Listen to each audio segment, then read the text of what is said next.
Hello everyone, welcome to Unofficial Simplify Your Life with Vandana Singh.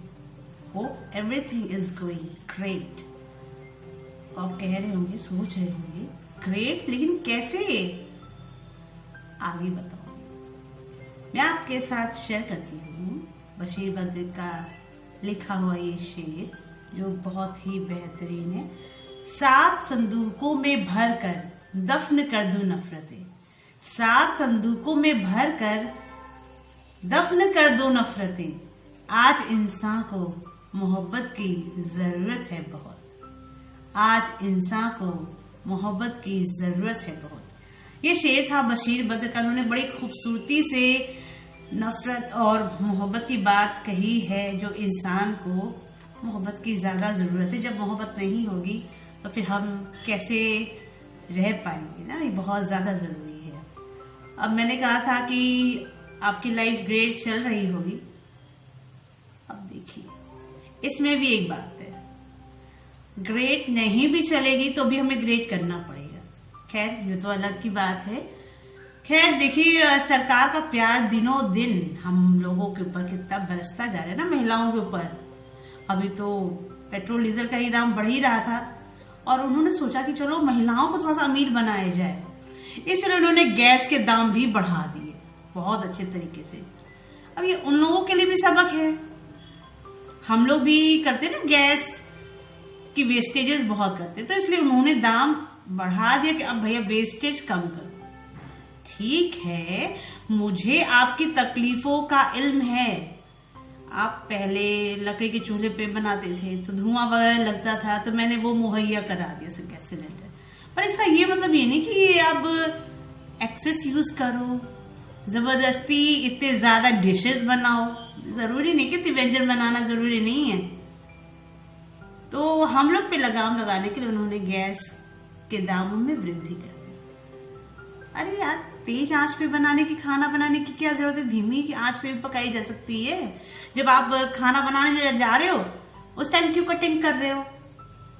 कितना हम लोग wastage करते थे ना।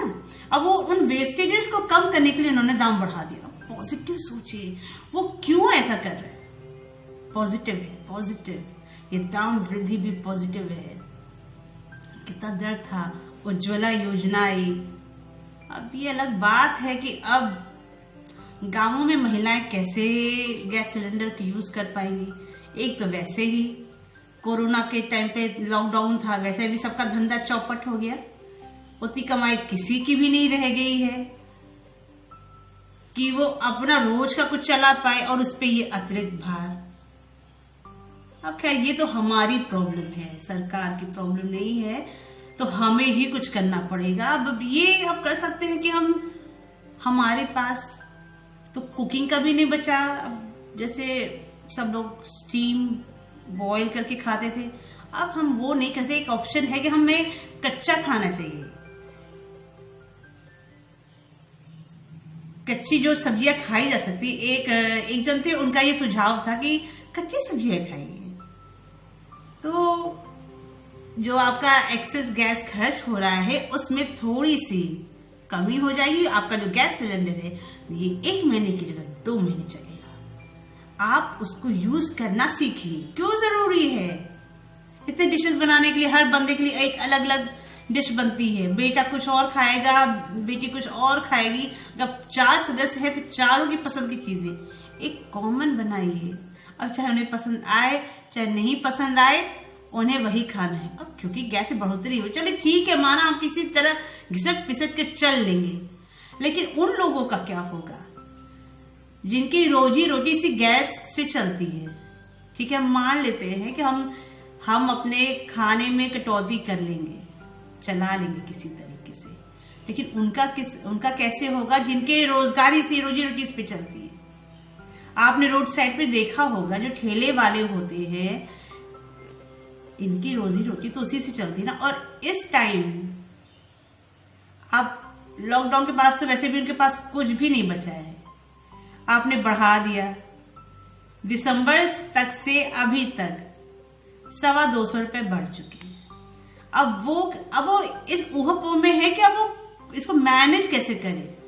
अगर वो दाम बढ़ाता है तो ग्राहक उसके कम हो जाएंगे, अगर वो दाम नहीं बढ़ाता है तो फिर उसका धंधा चौपट हो जाएगा।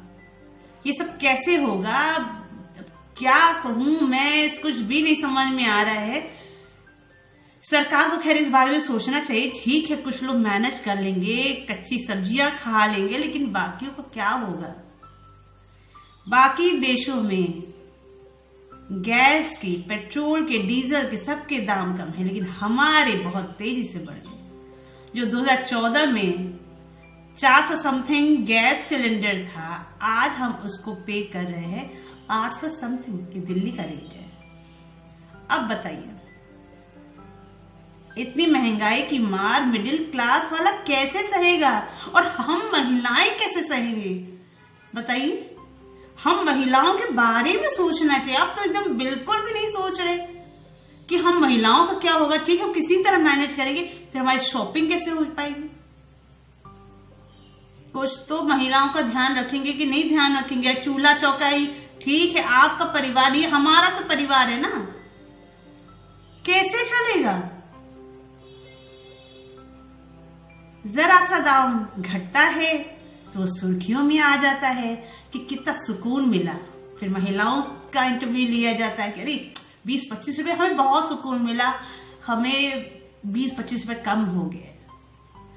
खैर कुछ लोग तो ये भी कह रहे कि उन्हें तो कोई दिक्कत नहीं है, पेट्रोल का भी दाम बढ़ जाए, गैस का भी दाम बढ़ जाए, कोई दिक्कत नहीं, डीजल भी बढ़ जाए, कोई दिक्कत नहीं, क्योंकि ये देश हित में है, देश की तरक्की के लिए। देश की तरक्की के लिए हम आधे पेट रह सकते हैं, इतना तो हम कर सकते हैं, क्योंकि वो लोग तो कच्ची सब्जियों पे आ चुके हैं, अब पैदल चल रहे हैं। उनका एक्सप्लेनेशन है कि अगर डीजल के दाम बढ़ गए, पेट्रोल के दाम बढ़ गए तो पैदल चलिए। हाँ, ये तो बात सही है। बताइए, उस टाइम 60 रुपए समथिंग था डीजल, पेट्रोल उसी ही रेट में कम थे, आज इतने ज्यादा है।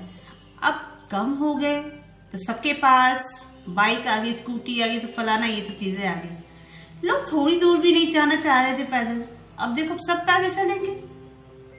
पैदल चलेंगे ठीक है, और उससे उनका क्या होगा, एक्सरसाइज होगी, मन कितना शुद्ध होगा, ऑक्सीजन मिलेगी, ये हमारा एनवायरनमेंट उनको थैंक यू बोलेगा कि अरे आपने देखिए मेरे लिए बाइक्स को साइड में कर दिया, गाड़ियों को साइड में कर दिया, थैंक यू। भले ही हम दिल से ना कहें थैंक यू, क्योंकि हम तो कहने की स्थिति में ही नहीं है, कहेंगे तो एंटी डैश लग जाएगा हमारे ऊपर। हम तो बोलने की स्थिति में नहीं है, बिल्कुल भी नहीं है।